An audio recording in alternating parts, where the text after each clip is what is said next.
ताई साहेबांना ज्यावेळेस नागपूरला बघा काय ऋणानुबंध असतात, त्यांचं मंत्रिपदाची शपथ होती आणि मला कडवणवाडीला कीर्तन होतं आणि मला कळालं की ताई साहेबाचं मंत्रिपद डिक्लेअर झालं.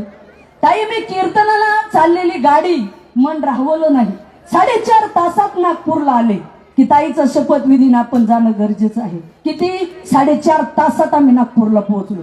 कसे पोहोचलो, कसं ड्रायव्हरने नेलं माहित नाही, 180च्या स्पीडनी गाडी. बरं योग असा एवढ्या लोकात मी सांगेन आज सत्य परिस्थिती की आमच्याकडे पासच नव्हता, कारण तिथं 1, 2, 5 शिवाय पासच नव्हते तात्या.